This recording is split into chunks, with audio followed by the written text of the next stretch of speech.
all our alumni joining us through YouTube, please feel free to drop your questions in the live chat box. We will address them at the end of the session. We, the Guest Lecture Committee, bring you the 8th session of Careers and Conversation, an exclusive platform designed to engage with eminent speakers from diverse fields, as they share insights from their professional journey. This initiative aims to provide valuable learning experience for faculty, students, and alumni through real-life industry perspective. Today, as we explore the theme, Breaking Barriers Through Leadership Across Border, we celebrate resilience, adaptability, and global collaboration in driving progress. A leader who truly exemplifies this is Mr. Sanjeev Gandhi, Managing Director and CEO of Orica. With 26 years at BASF SE, where he held key leadership roles including Executive Director and Head of Asia Pacific, he played a crucial role in global business expansion. Now leading Orica, a 150-year-old mining and infrastructure solution giant with operation in over 100 countries, he continues to drive innovation and global impact. Beyond corporate leadership, Mr. Gandhi actively strengthens Australia-India business ties as the chair of CAIR CEO Network and a member of several key advisory groups. Today's conversation will be led by Professor Arun Thukral, a professor of practice of finance and lead corporate relations. Before starting the conversation, I would request Vice Chancellor Rajesh Shekaran Pillai to felicitate the guest.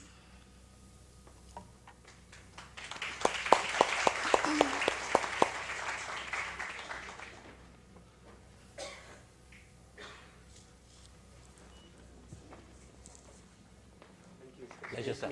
Thank you very much.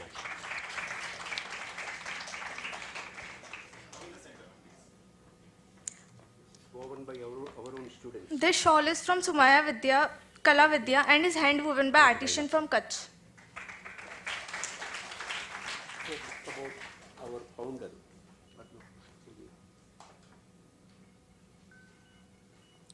Thank you, sir. Great to meet you. It was an invention that we stayed in the same city a few years ago. It's a small world, yes. Small world. Thank you. Thank you, sir. I will be there. It's a pleasure meeting you, but we'll be in touch. You'll be there. Thank you. I will be visiting Melbourne. Maybe we will do. You let me know. Now I would request Rajesh Shekaran sir to address the guest. I think we should have our speeches.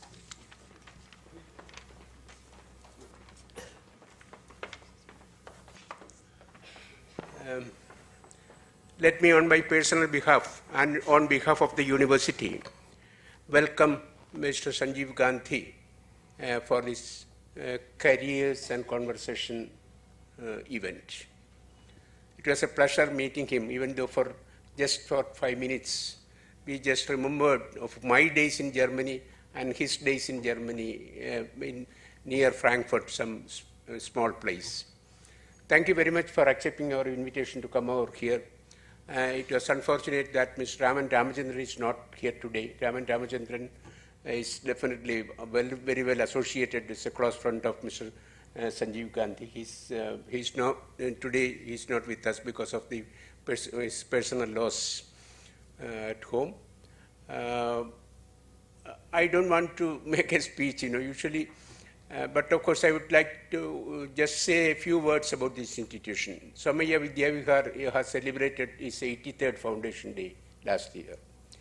We are an institution rooted in legacy and then looking at innovation and modernity in a very significant way. Our management institution is more than 40 years old, one of the premier institutions, management institutions in this country. When we say management institution, this is not just a standalone management institute.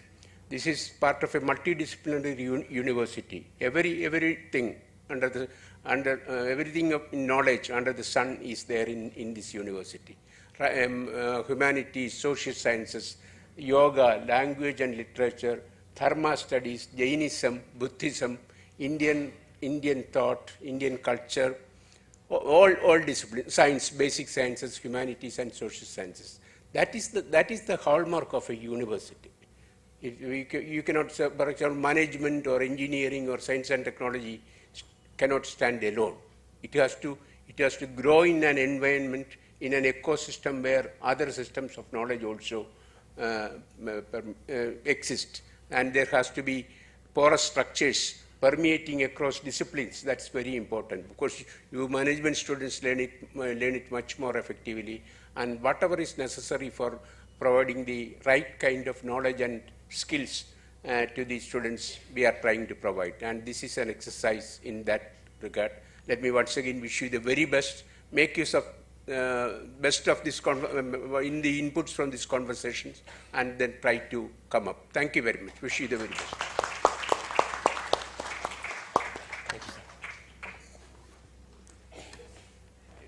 Thank you, sir. Now, before Arun sir start the conversation, let's have a look at the Orica's corporate video.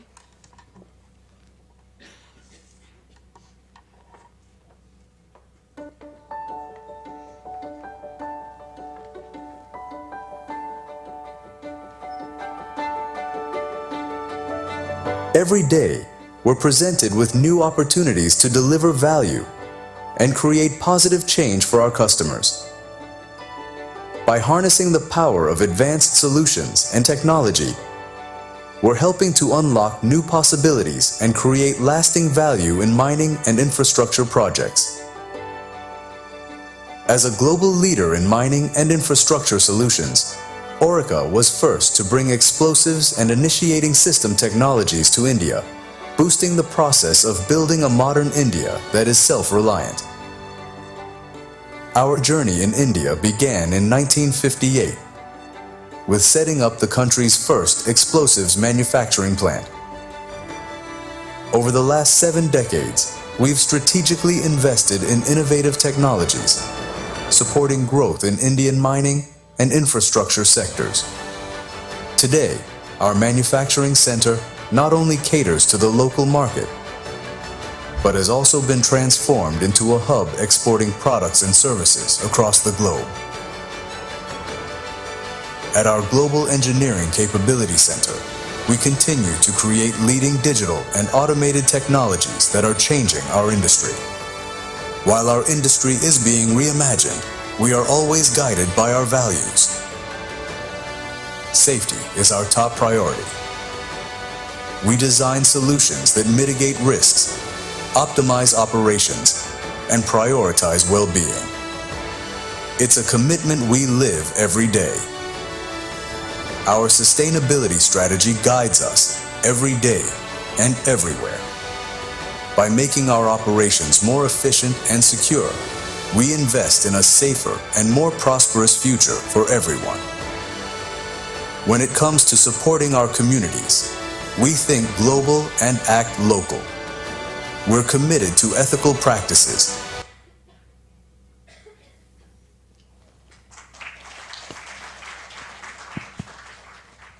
Great. Thank you. Thank you, Sanjeev, for sparing time for us. And I must say that your company products are explosive, literally, as well as their impact on markets. So, as you are aware that, as I was telling you, that this Careers in Conversation is primarily, we call leaders who have started from a humble background and reached at the top. So maybe we are going to map your journey. So I request you to relive those early growing days and what were you doing, what was your thought, what you want to become, what kind of qualification you want, and then how it proceeded. You can start from there. Thank you. Thank you very much, Arunji. Let me start by first thanking the Institute, obviously Professor Pillai, Arunji, and Dr. Raman, who's been a dear friend of mine, for inviting me here. And thank you all for joining today. I know I'm competing with the Australia-India cricket match, so I was expecting an empty house because obviously that's much more interesting than listening to me speech, but thank you all for joining me here. I started 34, 35 years back, exactly like you, sitting in a lecture hall in business school in Pune and doing my MBA. So I can absolutely appreciate what you are going through, and whatever little that I could contribute to your own stories and careers, these all will be milestones and memories in your life, and then someday after 30 years of a very successful career, you will be sitting here and talking to the next generation. And I think that's very important, that we leaders are always trying and encouraging the younger generation to not just follow in our footsteps, but to be better than us, so that you don't repeat the same mistakes we did, and you perform and deliver and have careers much more interesting and exciting than we did. And that's why I'm happy to come and share my story with you. I'm a Bombay-born boy, so I'm saying Bombay, so this was before it became Mumbai. I was born in the city. I did my schooling in the city, so the city is very, very close to my heart. And after finishing my schooling, I wanted to become an engineer, so I did a 4-year degree in chemical engineering. And that's the time where my career took me to, or my education took me to Pune. And I did my engineering degree in Pune. I went back into industry to start to work as a chemical engineer. And after 6 months, I was absolutely bored. Because for some of you who have got an engineering background, chemical engineering is all about sitting in a continuous process manufacturing unit. In my case, it was a fertilizer unit in RCF near Chembur, where I started working as a graduate engineer trainee. And you sit in a control room, and the day nothing happens is a good day. Right?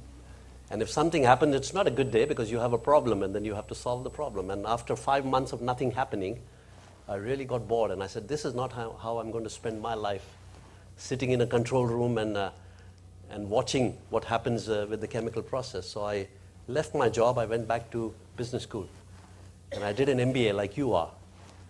And I decided to do that back in Pune, because I was familiar with the city and I had friends there. And so after a couple of years, I passed out with my MBA degree and came back into the chemical industry, but not into manufacturing, into a commercial role. And I started working with a company which still exists, and I'm very, very, very grateful to them, because they gave me my first job as a management trainee out of a business school, a company called Deepak Nitride, the Deepak Group. They have a very long history in chemical manufacturing, and I was the first business graduate that they ever hired, because it was a family-run business at that point of time. They were very conservative, but they had just listed on the stock exchange in Bombay, and they wanted to modernize. So they thought that by hiring people like me who have learned about modern business practices in school, it'll help them change the culture of the organization. What they didn't understand was that I just learned the theory in management books, and I had no idea how industries run. So I learned a lot from them, but obviously they also learned a little bit from me. And that was the beginning of my career. So this was nearly 35 years back. And this MBA was in marketing? I did an MBA specializing in marketing because I had the choice of finance and marketing. And when I realized that if I'm not, unlike you made your career in finance. That's okay. I wanted to be out in the field, talking to people, selling stuff. I was very commercially minded at that point of time. So I decided to do a business degree in marketing. Chemical engineer, MBA, deadly combination. Great. Thank you. And any challenges faced in the early career, and maybe some mentors on the way, anything you recall? Yeah, look, I think the biggest inspiration for me becoming a chemical engineer was my father, because he ran a chemical factory in Mumbai. Not a big business, it was a small business, doing coatings, chemical coatings on electronic parts and automotive parts. And when I was in school, in high school, people would call it child labor today, but he would take me in my summer holidays from school. He said, you don't waste your time playing with your friends. You come with me to our factory. And he put me onto the production line. And he paid me 10 rupees a day. So that was my first job, and I was not even 16 years old. And which year around? This must have been in the late 80s, early 90s. Okay. So that was a long, long time back. But that's when I got attracted to the chemical industry. The smell of chemistry. How do you handle hazardous products? You burn your fingers. You got acid stains on your hands. So, I learned it the hard way. I learned it by working on the shop floor. So that was for me the inspiration to get into the chemical industry. So initially Reliance and Deepak Nitride, and that pretty long stint at BASF. So can you recall those days, and anything you learned in BASF today also you tell that this I picked up from BASF. Yeah. This is the quality, or this is the virtue, or whatever. You see, when you're young and you got hot blood, you think that you're so great, you walk on water, right? And the industry is waiting for you to come and transform them, but the real world doesn't care about a young a trainee management graduate. So at that point of time, it was in fashion to jump jobs. So the number of jobs you could move around with was good, look good on your CV. I think that's really bad advice, because you want to get depth and expertise. You want to stay long enough in a company to first of all prove your loyalty to the organization. Secondly, really learn about how business is done, not superficial. You can't learn much in 2 years. 6 months is just to understand the acronyms in an organization, to know the people, build your network. Then you start to contribute, and the results of your contribution are visible after 2, 3, 4 years. So people jumping jobs in it. So I get a lot of CVs today in my role where I have to hire people.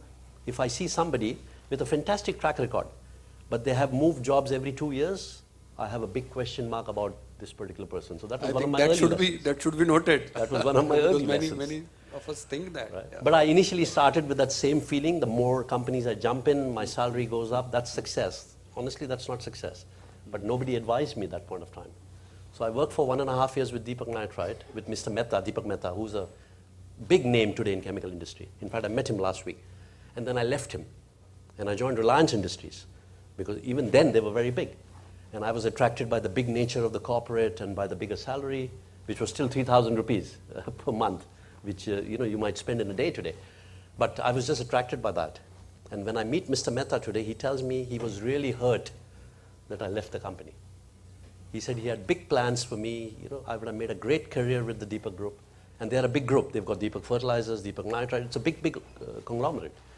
And they said he was very disappointed that I left in 18 months. I said, why didn't you tell me then? Right? Today, for me, it's a lesson learned. But then after Reliance Industries, I got this opportunity to work in a multinational, I think, which is today still got some attraction in India. At that point of time, a blue chip multinational was your ultimate target to make your career. And there's this German company, which Professor Pillai knows very well, called BASF. It's a 158-year-old company. It's a pioneer in the chemical industry. They formed and founded the chemical industry. And they asked me to come and join them in the Mumbai office, which was in Worli at that point of time. So I left Reliance Industries, and they were very upset at me. I remember I had my exit interview with the HR team, and they said, people come and join Reliance for life. You're one of the few people who have left this company. You will never make a career in India, because they were so angry that I was leaving. And why are corporates angry? Because they invest in you, to train you, to develop, because you're not contributing day one. You are a cost center to them. But they invest in you so that you develop your career, your competence, and you contribute back. You can't do this in 18 months. So they were really upset at me. So today when I meet the Reliance people, Mr. Ambani or Mr. Meswani, they tell me, you're one of the few people who left Reliance, and they remember this. And I regret that today. But it was part of my learning journey. And then I ended up at BASF. Yeah, sometimes life happens. And their loss is maybe BASF's gain. And I can relate to that, because I only worked in one company, Axis Bank, and I was the first employee. That's a wonderful example for all of you. Yeah, thank you. And then how Orica happened? Yeah, that was, so look, BASF was a very long journey. I started off literally as a salesman in BASF in India. I did this for 6 years. By then I had learned my lesson. I got job offers from other companies, Dow Chemicals, another big buyer. But I said, no, I made that mistake twice. I'll stay with BASF. And that was the best decision of my life. Because after 5 or 6 years, I started getting a bit of an itch. You start getting confident, right? After you spend a few years, you've seen everything. You've got the experience, you've got your network, you've got your contacts. Business becomes easier for you. Your work becomes easier for you. So I started thinking about taking a jump. And I said, look, I've worked in an Indian mid-sized company. I worked in Reliance Industries, which is the biggest Indian chemical industry. I worked in BASF, which is one of the largest chemical industry in the world. My next stop should be an American company. Yeah? So I started talking to Dow Chemicals, which is a big US-based chemical company. Now, fortunately, the managing director of Dow India was a friend of the managing director of BASF India. So as a courtesy, he called him and said, "मैं आपके ये छोकरे को ले रहा हूँ. I'm pulling this young fellow from you." And my managing director got really angry. So he called me into his room. A gentleman by the name of Mr. Tampi, maybe Professor, you still remember the name. And he said, "Mr. Gandhi, what's your problem? I heard you want to leave." I said, "Mr. Tampi, I've done this for 6 years. I want more experience. I want more adventure in my life." He said, "You want adventure? We'll send you to the headquarters." So he decided that I have to go to Germany. So myself, my wife, Karishma, and a young 1-year-old child was sent from Mumbai to Germany, more or less overnight in 1999. And then I never came back to India. I had my entire career outside the country after that. Great, great.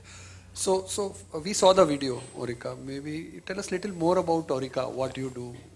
So Orica is a very interesting company. You may have heard of the company called ICI, Imperial Chemical Industries. So there were 4 or 5 companies in the world who founded the chemical industry 150, 200 years back. One of them was BASF, which is a German company. There was another company called Bayer. It's a very famous German company. They still exist. There was a third German company called Höchst. And there was a fourth German company called Degussa, Huels. This was part of one major organization which was broken up after the Second World War in Germany, in Europe. And they became 4 companies. And then there was Dow Chemicals in the US and DuPont. And then there was ICI in the UK. So these 5 or 6 companies together formed the chemical industry. They invented the industry with all the research and development and innovation. And Orica was born out of ICI 150 years back. So last year, we celebrated 150 years of our existence. Now that's very unique because there are very, very few corporates in the world who survive so long. I'm especially privileged because I worked in 2 companies where I celebrated 150 years. At BASF, 7 years back, I celebrated 150 years, and now in Orica. So the average, if you look at research, market research, the average life of a corporation is under 40 years. So companies are created, and then they disappear. Either they get acquired, or they go bankrupt, or they change their form. Average age is 40 years. So 150 years is a big, big milestone. And Orica is the last brand of ICI that is still alive. The rest of ICI is gone. It doesn't exist anymore. And there's a second brand of ICI called Dulux Paints, which also used to exist in India. I don't know if it's still there. So those are the 2 surviving arms of ICI left. And Orica is the one where we do mining services, and you saw that in the video. So we were the pioneer of mining services and explosives in the world. And you heard of the Nobel Prize, right? You've heard of the Nobel Prize. So Mr. Nobel was the founder of Orica. So he created the first explosive from nitroglycerine and TNT. You may have heard the word TNT. And if you see old Western movies, you see them connecting explosives into a plunger, and then they press the plunger, and it goes boom. That was the beginning of Orica, or ICI at that point of time. And today, after 150 years, we are the largest manufacturer of these products and services in the world. We are active in 130 countries. We are not as big as BASF. So BASF was a $200 billion company. Orica is a $10 billion company. But it has got the same legacy, the same history, heritage. We've got around 15,000 people. We operate in more than 130 countries. And as I said, our sales is around $10 billion, which is around 60,000 crores. So that's the kind of turnover we do. We are headquartered out of Melbourne in Australia.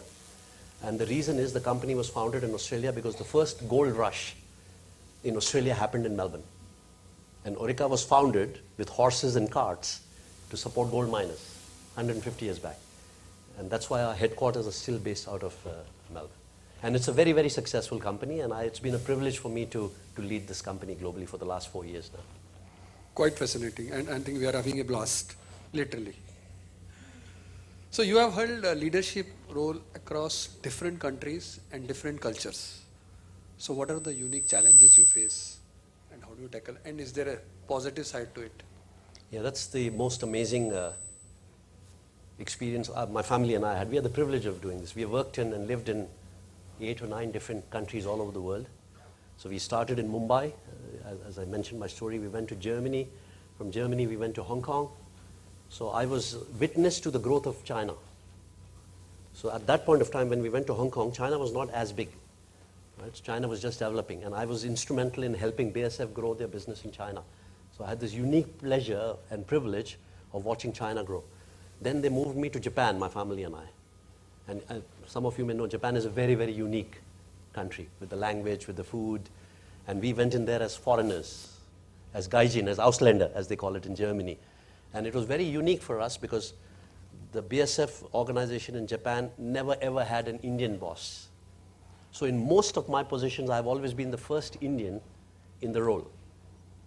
So after Japan, we moved to Singapore. After Singapore, we moved to Hong Kong again. Then we moved to Germany, second time. Then I came into the board of BASF. I was the first Asian and first Indian on the board of BASF SE, the German headquarters. And then from there, they moved me back to Hong Kong. And then when I retired from BASF, we moved to Australia. So we've been all over the world, different language, different culture, different food, different weather.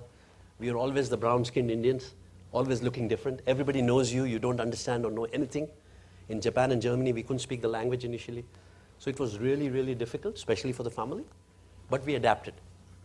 And you know, when you introduced me, you said resilience, adaptability. That's the trick. Because the knowledge everybody has, right? I have my own knowledge, you have your own knowledge, each of you have your own knowledge. You build your experience. But can you translate that knowledge and experience and your qualifications into a foreign environment where you're not necessarily welcome? Because they can't, you know, you're the guest, they're the host. And they wonder, why are you here? Right? There are 80 million Japanese people. Why is this Indian person coming and running the company? So there's all of this suspicion, curiosity, and you have to find a way to overcome all of that and then show them that you bring value and learn from them. So we learn the Japanese language. My wife speaks fluent Japanese, or at least she used to. We spoke German, we learned German. We tried to integrate into the culture, and we learned from the culture, and then we contributed to them. And we left good memories behind, and you leave a good track record of performance behind. Because if you don't perform in a corporate environment, you don't survive. It's as simple as that. So you have to deliver, you have to perform, you have to manage your family, you have to manage a foreign environment. All of this is a challenge. I remember first time my wife and I, we went to a Japanese supermarket. We couldn't speak a word of the language. We wanted to buy milk for our son. We ended up buying buttermilk because we couldn't read the kanji, the characters for milk. So, you know, everything is a struggle. But then you get the experience, and then you become more resilient and adaptable, and then you succeed. Then you get the confidence, and then we could move around and we could be successful all over the world. And these are good memories then? These are wonderful memories. Hardship, but also a lot of fun. Great, great. And so coming back to the innovation part, because I saw the presentation also earlier, and you are doing something at airport and some other places and all that. So that is the backbone. So how do you cultivate? How do you manage? Is there any specific ideas which you personally have and maybe the team delivers? So innovation is the heartblood of any organization. And especially if you are a multinational organization and you're operating in an environment. For example, as Orica, we are an Australian-based multinational, but we operate in India. And we've got competitors in India. We don't have the cost structure and advantage that our Indian competitors have. They are much more cost competitive, they are cheaper, they are more productive. They can do things we cannot do. They are better connected. As a foreign company, we are not so well connected. So how do you succeed in this kind of intense environment and make money? Because if you don't make money, you don't need to exist. So you need to justify your existence, and that's profitability. And you all learn about the P&L in your finance courses, and you all learn about the, you know, how you market and innovate. In the end, it's all about getting your bottom line right, but doing it responsibly and sustainably. Innovation is the big driver there.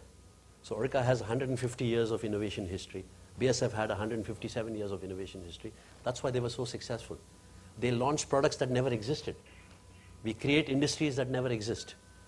And because you're a pioneer, you have the license and the right to operate in new environments like in India, and you bring your technology here, and you help the local domestic industry develop. So we were the founders of mining industry in India.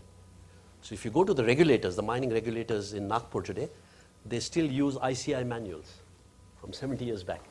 So we were the founding members of the industry in this country, and we are the ones who bring the latest and greatest in innovation into the country. Now you might know that Australia is a very, very big mining, it's the biggest mining market in the world. So the best technologies are invented in Australia, and then Orica takes it throughout the world. So we bring it into markets like India. That's how we differentiate with our products and services.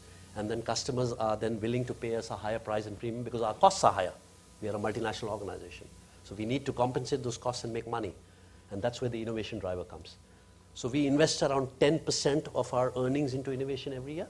So roughly $100 million goes reinvested back into innovation. And we've got R&D centers all over the world, including here in India, where we do development. So you do basic research, then you do product development, and then you combine your products and services into new offerings to customers. And you try to sell them at a premium. And that keeps the organization growing. So R&D and innovation is absolutely crucial And then the industry changes. So 10 years back, nobody talked about ESG. Today, in this mining environment, if you're not mining sustainably and responsibility, the worst case is you kill people, because we handle products that go boom. So you don't want people dying. So that's your basic responsibility. And then you don't want to hurt the environment because you're blowing things up. So how do you not do this without damaging the environment? All of that is technology. So sustainability and ESG is a big, big driver of our technology and innovation budget, and that makes us successful. And this talent is quite niche, quite specialized. So how do you acquire that talent? How do you nurture that talent? What is your leadership style and the collaboration? You're right. I mean, there is, say, 10 countries in the world who have mining talent. India is one of them, thankfully. I don't know if you've heard of the mining school in Dhanbad.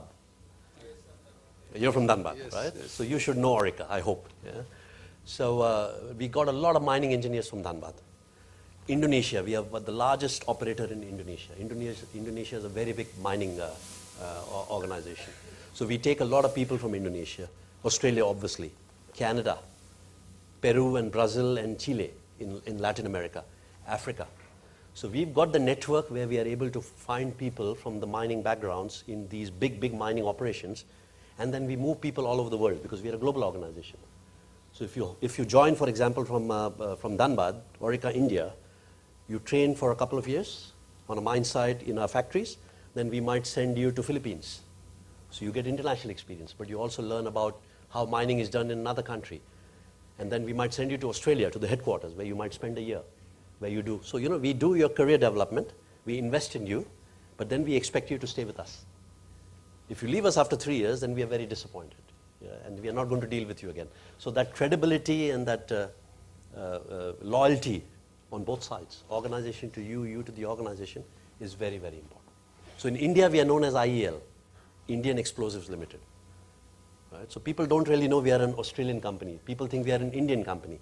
I think that's one of the biggest successes when your consumer, your customer, thinks you're one of part of the Indian industry. So that's a big, big success for us. So IEL is a 70-year-old company in India.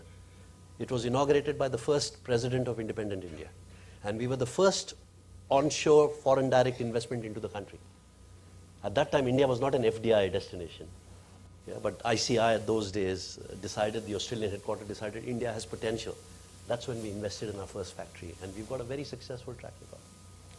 Great. So you spoke about safety, and there was something in the video also. But your industry is such that, and safety standard across different countries are different. So maybe personal level, how you handle this, and is it a worrying factor for you all the time, or how you handle that? Absolutely. So people always ask me, what keeps you awake at night? Honestly, I sleep like a baby. Nothing keeps me awake. But the one thing that worries me and concerns me is safety. Because by nature, we are in a... So there are the two most dangerous industries in the world, two most dangerous industries in the world. One of them is underground mining. It's the most dangerous industry in the world. The other one is deep sea fishing. It's a very dangerous industry. You get the most number of fatalities and accidents in both these industries. Now, in that most dangerous industry, we are the ones who do the explosives. So we are the most dangerous of the most dangerous industry. So you can imagine how difficult and sensitive our industry is to manage. We've got a lot of, we are one of the most regulated industries in the world. We have to jump through hoops to launch a new product, to enter a new market, because the local regulator, the police, the army, all of these kind of people we have to interact with.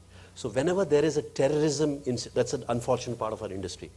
Whenever there's a terrorism incident anywhere in the world, people like Interpol, the European police, right, or the FBI, the first people they call if they need help, expertise, is Orica. They said, we've had this incident, we've caught these explosives, can you analyze and give us some clues as to what's the background so that they can catch the perpetrators and the terrorists. So we built that kind of expertise in this industry, and that comes from our track record of safety. So we've got our internal safety standards, which are in most cases higher than the jurisdictions in which we operate. So Orica standards are higher than Indian explosive standards. So we really hold ourselves to a very high standard, because it's not just our license to operate, it's the fact that you do not want to go home with this feeling in your conscience that you killed a person today. Your products killed somebody. You don't want to do that. And because of this, as a policy, Orica does not do defense. We only do civil explosives. So our products can easily go into armaments. We could supply the Indian Army if we wanted to. But as a policy, we say that our products should not kill people. So we do not do defense business, which is a very profitable business, as you can imagine. We've got 2 wars at the moment in Israel and in Russia and Ukraine. And a lot of our products are going into that, but we do not operate in the defense industry because of the safety concerns. Great, great. I think good explanation, and I think this is required. And we talk about tech in a very loose term, and today AI and all those things. So how tech is important and how are you using it? Because every other day new technology comes. That's a great question. Look, we are all learning about AI. It's not a new technology, but the application of AI is really new. And what do you need for AI? You need data, right? I'm not a techie, but I've learned a lot about AI, and because you have to keep up with the times, otherwise you get outdated. You become a dinosaur, you become redundant. So I've had to spend a lot of time learning about AI. What you need for AI is data. Orica has a lot of data. We've got data from 150 years of billions and billions of blasts. So all of that data is now collected in one location, which is in the cloud. So we use a company called Microsoft. They have a cloud service called Azure. And all of my data, company data, from all across the globe, 130 plus countries, 500 mine sites, goes into a cloud platform of Microsoft.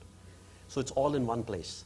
Once you've got your global data in one place, you can put AI, LLMs and SLMs, and start to monetize the data. Because humanly, to look at billions and billions of terabytes of data is impossible. But AI can do this for you. So all we have to do, we built our own tools, in-house AI tools, but we also work with Microsoft and Google. Right? So we were the first licensors of AI in Australia.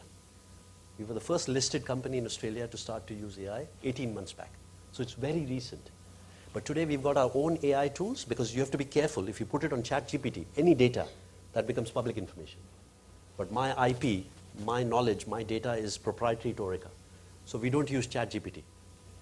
We use our own captive AI tools. And they are able to go into the cloud and search for anything I want from 150 years of data within microseconds. So the power of AI is basically transforming the way we do business. In the past, if I have a question, I have to ask 5 people in the organization. Today, I just put the question into my AI tool. Either I get an answer or I get a name to call. So the efficiency, Great. right? So if there's some IP which was not patented, but the name of the scientist is there, right? And if he's still with the company, I can call them. If they are retired, I still have the phone number, I can still call them. Say, can you tell me about that technology you invented 40 years back? So I have access to all data and knowledge on my fingertips. And it takes literally seconds. Correct. You have to invest capital. So Microsoft and Google don't give me the license for free. I have to pay them for this. Then I have to train 15,000 people. So there's a lot of effort going on. But if you believe that this technology is going to make you a market leader for the next 100 years, you make the investment. You take a risk, right? And if you succeed, you can monetize big time. If you fail, you have to answer to your shareholders and to your board, right? And they can throw stones at you in the shareholder meeting. So it's a big risk that you take with new technology.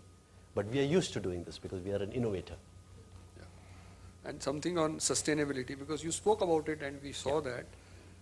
So what are the new initiatives on ESG, corporate social responsibility, and maybe personal level? What do you feel about this? So people say there's a lot of regulation and you get fined if you do something wrong. I think it's a moral duty as industry to ensure that we behave responsibly, we operate responsibly, so that we leave behind an earth which is fit for living and thriving for our children and their children. So Orica's corporate motto is, we sustainably mobilize the earth's resources. So without mining, you do not have industry. You do not have anything. You cannot build a car, you cannot build a mobile phone, you cannot generate electricity, you cannot farm. You can't do any of this without mining. It's a basic industry, it's a core industry. And we are the enablers of mining. So we feel like a farmer. The farmer says we feed the world. And that's right. Without a farmer, there's no grains. We say that we sustainably mobilize the earth's resources, because if we do not extract the minerals that we need, iron ore to build a house or a car, or coal to run a power plant, our quality of life would be totally different, right? So sustainability is at the core of what we do. But honestly, simplify it, it's the right thing to do. Because when I leave and I retire and I go home, I should feel good about my career. I shouldn't have on my conscience that people died on my watch or I destroyed the environment. So it's just the right thing to do. Now there are three aspects to it. One is obviously the environmental sustainability. When you operate, you don't want to damage the environment. Then there's the social sustainability. Your own employees, your customers, your neighbors, and the surroundings that you serve. So we've got 15,000 employees, 5,000 contractors. Each of them have a family of 3. So we are sustaining 50,000 people, right? Plus I have 2 million shareholders, right? I have 10,000 customers. So my influence is on more than 2 or 3 lakh people. That's my responsibility. So I have to ensure that the way I operate, I do not damage or hurt them. And third is economic sustainability. So if I'm the best in class in technology, I'm the best in class in environment, but I don't make any money, I will not survive. My shareholders will say, get rid of him or close the company. So there are 3 aspects you balance all the time: environmental sustainability, social sustainability, and economic sustainability. And all 3, like in a triangle, if you visualize that, they're pulling against each other. There's conflicts. So sometimes economic sustainability is very important. It's always important, but sometimes it's more important. Sometimes a regulator will come and fine you because you misbehaved. So environmental sustainability for license to operate is very important. Sometimes your neighbors will come and protest. Yeah, that we lost jobs because of you, or you polluted my river, or you polluted my environment. Then social sustainability becomes very important. So there's a constant conflict amongst this triangle. And our job, and my job as the CEO, is to try and find a balance. So that I can't make everybody happy. That's not the job of a CEO. But you have to try to make your shareholders happy somehow, right? And that's where the challenge and the conflict comes. So we try and do our best. So our own operations, we emit a lot of CO2, carbon dioxide. So we use the latest in technology to try and capture that CO2. Then the governments where we operate, they reward us. They give you carbon credits, right? And then you can monetize the carbon credits. You can sell this to the steel mill or to the cement factory who can't do what we do. So there's benefit, financial benefit, but also environmental benefits. Then it's our customers, miners. When a mine site is finished, exhausted, they leave behind dead ground, a lot of waste. How do we remedy this? Do we plant trees there? Do we bring water there? How can we make productive use of dead land? It's a big, big problem in the mining industry. So we've got technologies where we support our customers at end of mine, as we call it, end of mine life. That's the second challenge. The third challenge is our customers are very highly polluting customers. So my biggest customers are steel factories. Tata Steel is a big customer. Steel industry emits a lot of carbon dioxide. So how can I, with my products and services, help them to become more sustainable? So these are the 3 opportunities for us. And a lot of challenges, and a lot of regulation, a lot of cost. But in the end, it's the right thing to do. Always remember this. Great. I think quite elaborate you have told.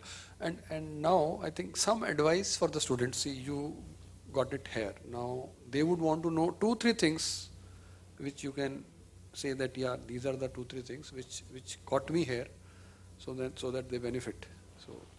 So look, each of you will have your own journey. You will make your own experiences. I'll tell you what my advice to you is. First, respect your education, respect your institute, respect your parents, who in most cases have funded and sponsored you to bring you here.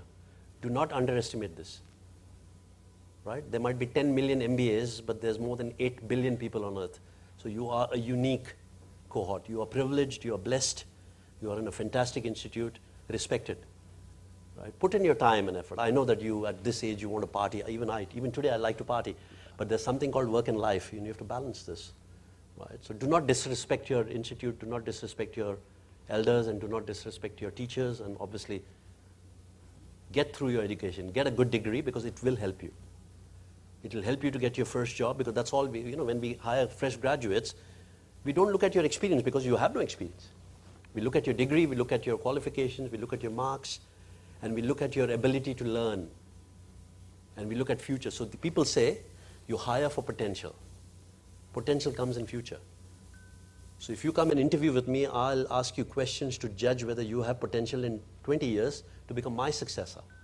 That's a good hire, right? So always remember that. Respect the institutions that have brought you here. Be loyal. I talked about this earlier. Be loyal to your employer. Be loyal to your institute.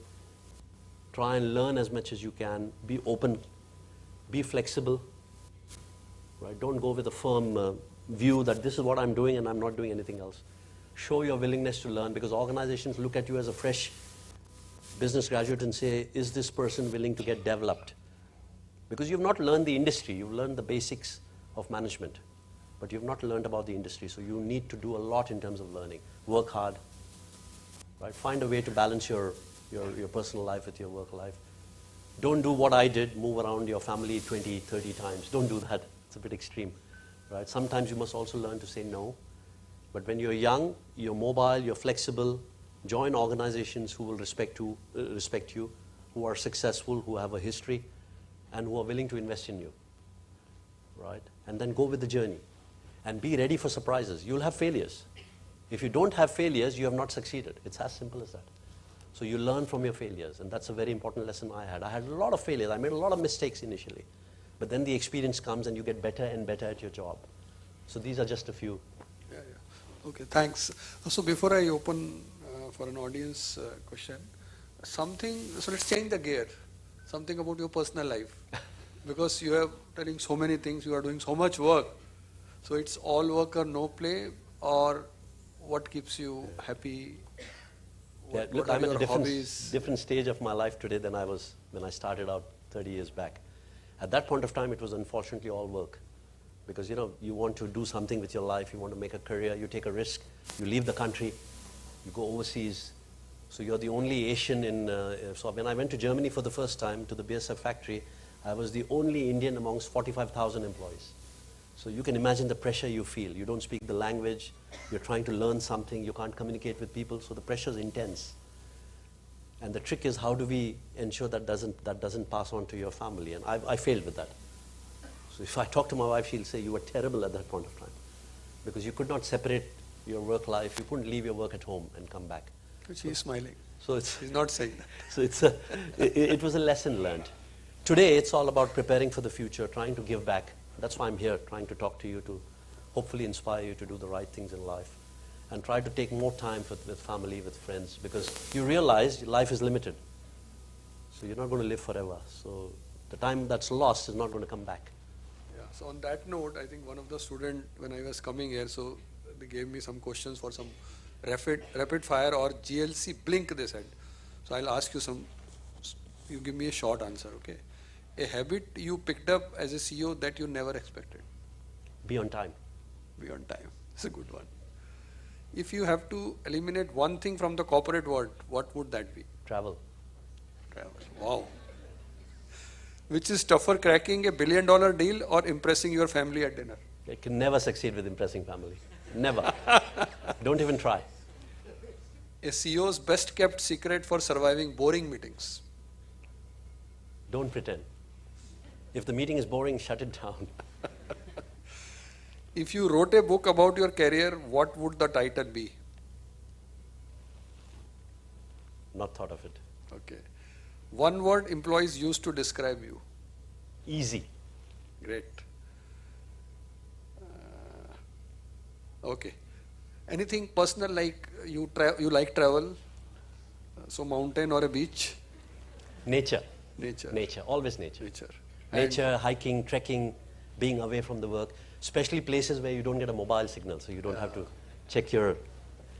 Watching movie on a I theater. love movies. Yeah. Love Bollywood, love Hollywood. I have a small little mini theater in my home in Melbourne. That's what I wanted to ask. Netflix or theater? So you have a theater at home. I think that's a good one. So Netflix, Amazon, name it. I have everything. Disney Plus. Yeah. Great. Z. Yeah. Thank you, Sanjeev. Thank you for sparing time. So let's take some questions. Anyway, yes. Anji, this is the difficult part now. Yeah. But you are a seasoned CEO, so we are not bothered. Good evening, sir. My name is Kanishk Agarwal. So thank you for coming to our Temple of Education, firstly. Thank you so much. My pleasure. My question is that, according to you, if you were to change the industry tomorrow, completely different industry, what would be that principle invaluable to you that is applicable to any industry, irrespective of the industry where you go? So what's that one principle that will stay with you throughout the journey? So it's not a theoretical question. I did change my industry. I spent 30 years in the chemical industry. I've spent the last 5 years in the mining industry. Yeah. So when I came to the mining industry, I knew nobody. I had no idea what mining is. I've never even visited a mine site ever in my life. In the chemical industry, everybody knew me all over the world. And I knew everything about it. After 30 years, you learn a lot. So it was a challenge, and the simulation, it was for me a challenge. And I wanted to test whether my knowledge and success from the chemical industry could be transferred to another industry. That was the test for myself. That was my motivation of doing this. Right? And then I obviously managed and survived, and hopefully will succeed. So it's not easy to do that, to change industry. So if I had the opportunity today, I'd love to be in the tech industry because I missed out on the whole tech boom.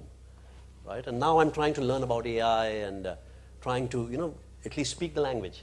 So when I sit with the CEO of Microsoft, Satya ji, so first thing we talk is about cricket. And then after that, we talk about technology, or with Google. Right? So, and they're all Indian origin CEOs, so you always talk about cricket with them, yeah? Which is a great thing to do. But after that, we talk about tech, and then I need to be in a position to have a conversation with them. Otherwise, I feel silly sitting there. That's why you have to keep educating yourself and challenging yourself, even though you may not understand anything. But, you keep at it. Thank you so much, sir.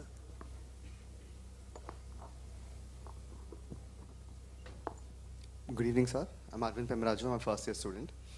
So, sir, I was going through some of the reports of Orica, and I've noticed that it has seen an unprecedented net profit growth of around 77% as compared to 2023, from $295 million to $525 million. And with the changing geopolitical risks, trade fluctuations, supply chain disruptions, and the various other factors, how were you able to accomplish these feats? Yeah, that's a great question. You obviously did your homework, so you know the numbers. I started in Orica. Have a seat, please. Have a seat. Be comfortable. I started in Orica in 2020, and I'll give you a bit of background. What I've seen in the last 5 years, I have not seen in the last 30 years in terms of geopolitical disruptions, trade flows, and everything. So when I came, July 2020 was when I started in Orica. That was just when COVID started to take off. So I came in as a new CEO, and what do you do as a new CEO? You go around the organization, you meet people, you visit your sites, you meet your customers. I was locked into my office and not allowed to go anywhere because of COVID restrictions. So in the entire office, we have 5 floors in Melbourne. I was the only person sitting there because nobody else was, they were all working from home. That's the worst way to start a new job. Yeah. Who's going to teach you? Who's going to talk to you? It was all virtual. So that was the first challenge. Secondly, geopolitics. Australia and China were having a fight at that point of time when I came in. And China had blacklisted all Australian exports. And Australia is the largest mining source of commodities for China. Overnight, all exports from my customers to China was blocked. Imagine, you're sitting there, next morning, all your major customers have gone. How do you run a business? Unprecedented. That was the situation we were in. So our business had really gone down. Customers had shut their mines down. There was no need for our services because the biggest customer in the world, China, had banned everything Australian. Right? So we slowly but surely, our customers started looking for new markets, like India. Today, India is a big market for Australian customers, for iron ore, for met coal, for gold. But at that point of time, they were all focused in China. So our business was in a very, very bad shape. And then we had the COVID issues. I couldn't even go visit and talk to my team. Everything was virtual. On top of that, in November 2021, Russia invaded Ukraine. Why is that important? As I said, Orica operates all over the world. Russia was one of our most important operations. We were operating in Russia for 40 years. I had 2,500 people. I was making a lot of money in Russia. That business stopped. On top of what I just said. Overnight, suddenly, US banks and US government said, Orica, if you operate in Russia, we will sanction you. So I had to stop my operations. I had to exit Russia. I had to take care of 2,000 employees and their families, so I handed my business over to my employees and left. That left a big hole in my P&L, right? And when we were trying to get through all of these issues, we had the problem between Israel and Gaza. Why is that important to us? Because I was using the Red Sea to ship a lot of my products from Europe to Latin America. Everything stopped because our ships started getting bombed by the terrorists. So this was one after the other problem. Then we had inflation, cost going up. And we had to manage all of this. So this was firefighting of the nth level, unimaginable. So that's where 30 years of experience, a calm head, a strong team around you, resilience, a supportive board, a supportive shareholder base, all of that helped.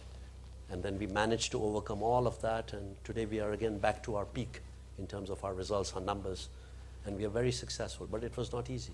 It was the most difficult time in my career, the last 5 years. Great.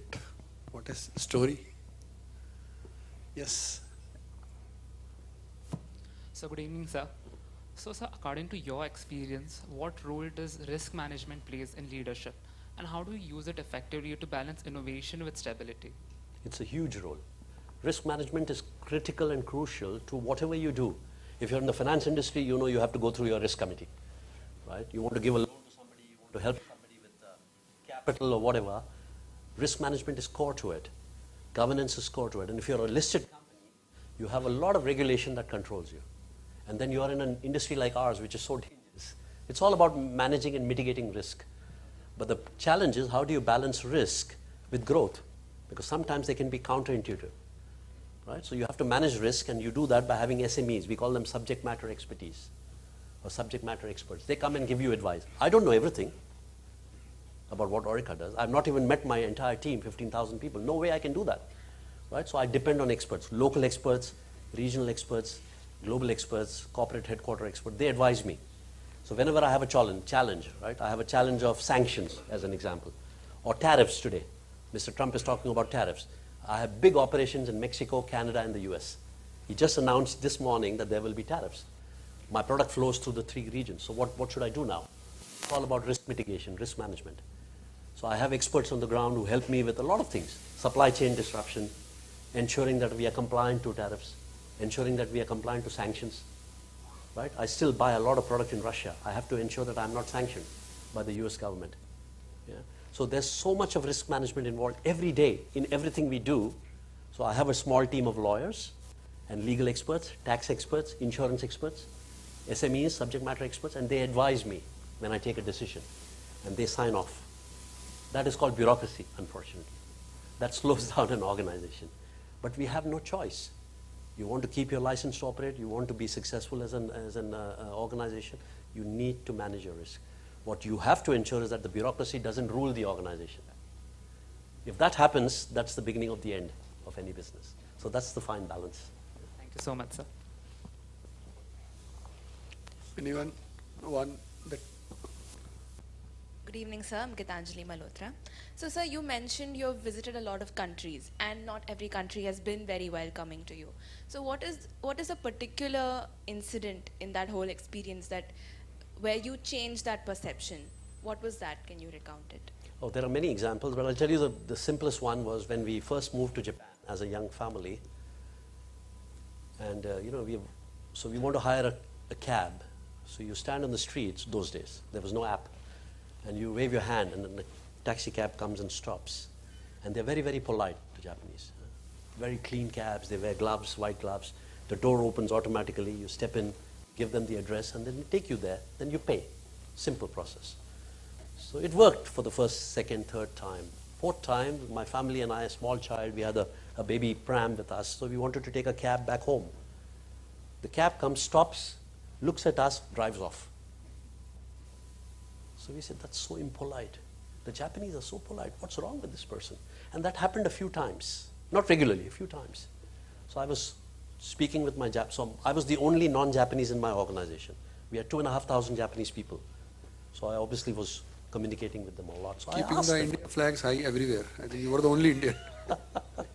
So I asked some of them who were closer to me. I said, why does this happen with us? He said, Gandhi-san. They say san always, right? He said, Gandhi-san, this is not rudeness. The driver was worrying that his English was not good enough to communicate with you. And he did not want to put you into trouble. They obviously don't know that my wife speaks Japanese. I speak a few words of Japanese. So he was being polite to you by not stopping, because you can take the next cab.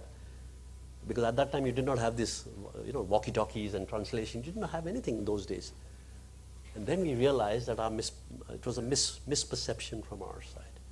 They are very, very polite, kind people. It was just that he was not confident, the driver was not confident of his English speaking skills, and he did not want to make a mistake with us. So he decided not to take us, and he lost business, right? But he decided to do that for our benefit, and you don't realize that. So there are many such examples all over. We've faced them all. You know, we used to walk on the streets in Germany on a Sunday holiday, right?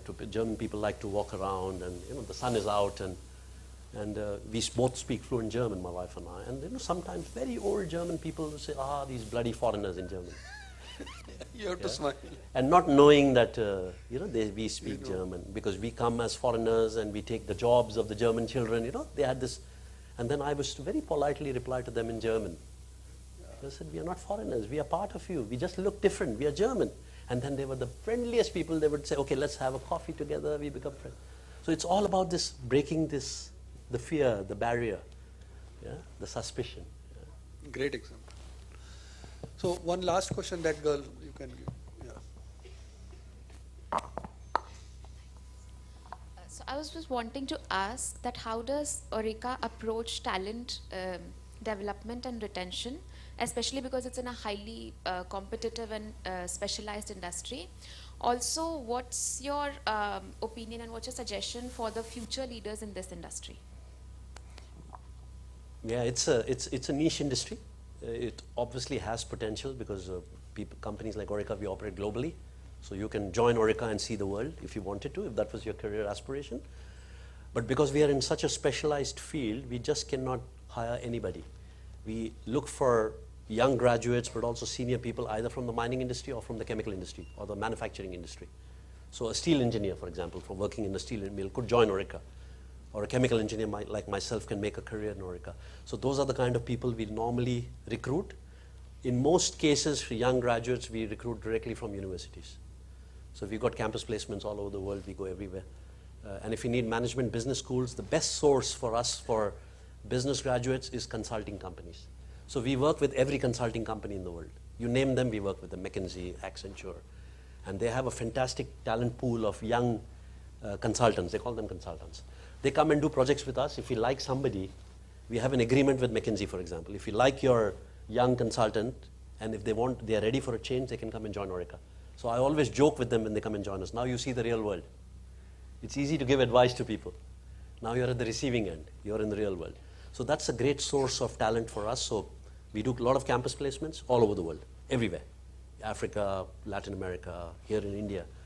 We do a lot of that. And then we also obviously hire from our mining customers, mining engineers, because mining is a hard job. Yeah? You work in remote locations. In Australia, we have what we call a FIFO, fly in, fly out, like an oil rig worker. So you go to a remote mine, and Australia is a huge country, which could be thousands of kilometers in the middle of nowhere in the desert in Australia.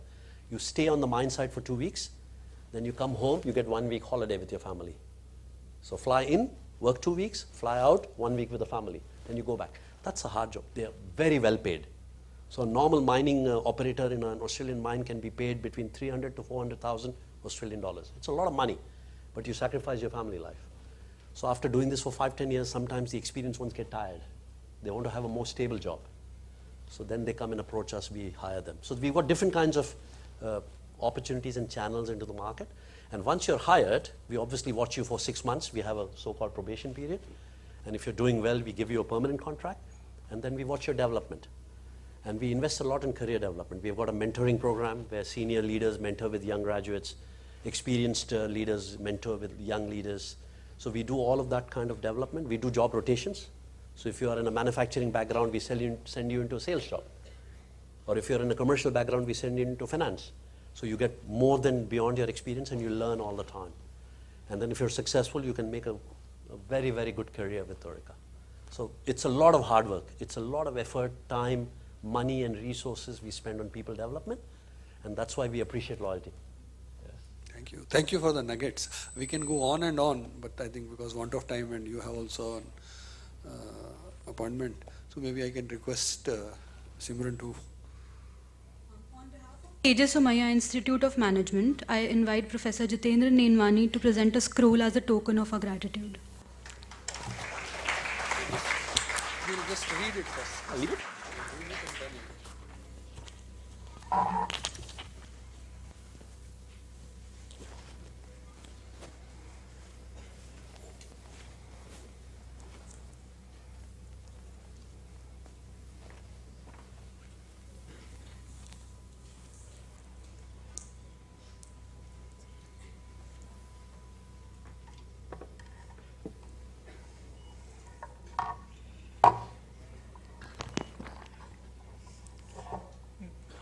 to Mr. Sanjeev Gandhi. Uh, with a chemical engineering degree, the journey began. An MBA in marketing refined the plan. From India's roots to the global stage, a leader emerged, shaping a new age. At Deepak Nitrite, the foundation was laid. Gaining expertise, decisions will weigh. Then at BASF, a broader role came, driving innovation, redefining the game.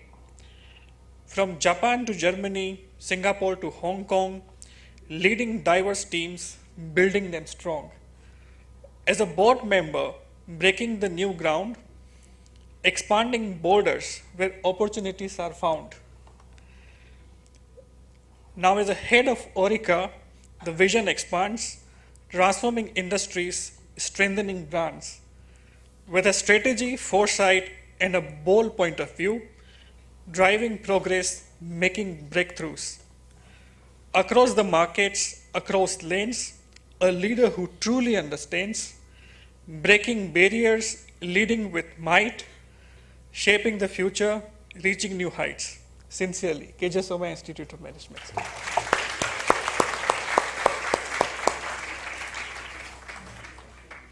That was very kind of you, sir. Thank you very much.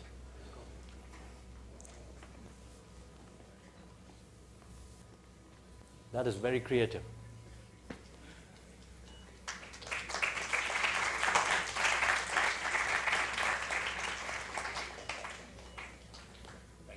बहुत शुक्रिया sir. Thank you. Thanks very much.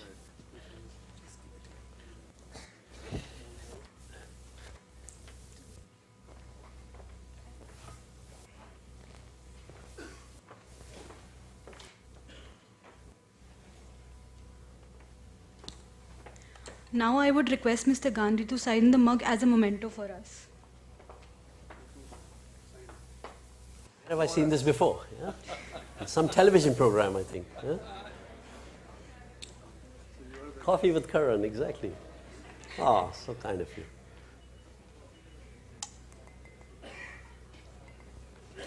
Thank you.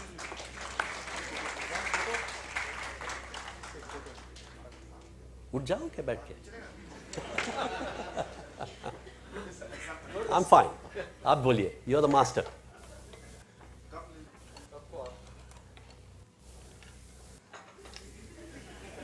I did have tea, so thank you. Thanks, ma'am. I would like to express my heartfelt appreciation to Mr. Sanjeev Gandhi for his valuable time and insights today. Your journey and perspectives have been truly inspiring. A special thanks to Vice Chancellor Sir Mr. Rajshekharan Pillai for his presence at the lecture. A sincere thank you to Dr. Raman Ramachandran for supporting student initiatives despite his demanding schedule. A big thank you to Professor Arun Thukral for leading the conversation and also for his unwavering support to the Guest Lectures Committee. We also extend our gratitude to Professor Jitendra Nenwani, Arvind Sir, Rohit Sir, Meenal Ma'am, the technical team and the support staff for their efforts in ensuring the success of this event. Special thanks to the Marcom and PR Committee and the Alumni Committee for their continuous support. To all our students and faculty members, thank you for being such a wonderful audience. We will now be ending the live stream.